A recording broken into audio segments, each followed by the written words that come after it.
हल्द्वानी में रेलवे अतिक्रमण का मामला बढ़ता ही जा रहा है। जब से अतिक्रमण का मामला आया है तब से राजनीतिक दल और अन्य धार्मिक दलों के प्रतिनिधि बाकायदा बनभूलपुरा क्षेत्र में लोगों से मिलने जा रहे हैं।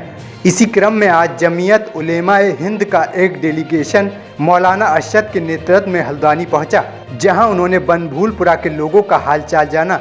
इस दौरान उन्होंने कहा कि आज जिस प्रकार से मुसलमानों के साथ सरकार अत्याचार कर रही है और उन्हें घर से बेघर करने की तैयारी कर रही है, यह जमीयत उलेमाए हिंद कतई बर्दाश्त नहीं करेगी।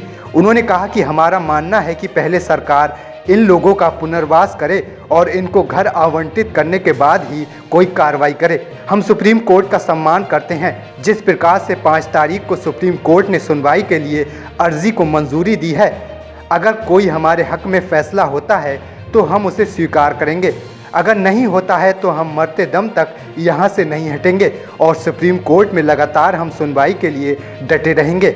हमारी जमीयत उलेमाए हिंद एक ऐसी संस्था है जो ज़रूरतमंद लोगों और मजबूरों के साथ अन्याय को बर्दाश्त नहीं करती, इसलिए हम आपको बर्दाश्त नहीं करेंगे और जहाँ तक होगा इन मुस्लिम लोगों के साथ कंधे से कंधा मिलाकर खड़े रहेंगे। देश में कहीं भी किसी पर भी किसी भी कारण से कोई अत्याचार अन्याय होता है तो जमीयत उलेमाए हिंद उसमें लोगों का सहयोग करती है। जमीयत उलेमाए हिंद ये समझती है कि भारत सरकार ने और स्टेट कोर्ट्स ने पिछले कुछ चंद सालों में जो निर्णय दिए हैं उनके मुताबिक हम इस गंभीर विषय को भी प्यार और मोहब्बत के साथ सुलझा सकते हैं। अगर आप नेशनल कैपिटल में देखेंगे तो नेशनल कैपिटल में डबल स्टोरी का बहुत बड़ा आंदोलन चला, जब कहा गया कि दिल्ली के अंदर जो एक मंजिल के ऊपर दूसरी मंजिल मकान बनाता है वो अवैध होगा। एक लंबे आंदोलन के बाद उसको लीगलाइज किया गया।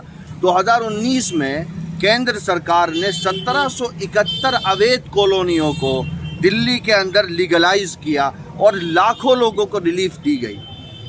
क्या केंद्र सरकार उत्तराखंड की इस पवित्र भूमि में पिछले 100 सालों से जो लोग यहाँ रहते चले आ रहे हैं, क्या उनके लिए पार्लियामेंट में कोई एक्ट ला करके उनको क्या सुविधा नहीं पहुँचाई जा सकती? और मैंने अभी जो देखा है, जो अभी का भी जजमेंट है, उसमें भी इंटरनल बहुत कंट्रोवर्सी है।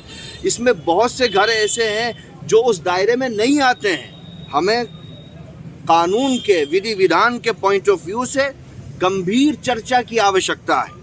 उसके बाद आप सिर्फ 1 हफ्ते के नोटिस पर लोगों को ये कहने के अधिकृत ही नहीं है कि आप यहाँ से चले जाओ। सुदामा केस में 2010 में दिल्ली हाई कोर्ट ने क्या कहा है, उसके अलावा अजय माकन वर्सेस भारत संघ में 2019 में दिल्ली हाई कोर्ट ने स्पष्ट रूप से कहा है कि आप उसी वक्त लोगों को हटा सकते हो जब आप दूसरी जगह पर्याप्त सुविधाओं के साथ में उनके अनुकूल कोई जगह बनाओ तो आपको राइट होगा कि आप उन्हें हटा सकते हो। विदिन 1 वीक एक नोटिस पर आप अधिकृत नहीं हो। ये गांधी और आज़ाद और मौलाना मदनी का देश है। ये विधि विधान संविधान से चलता है।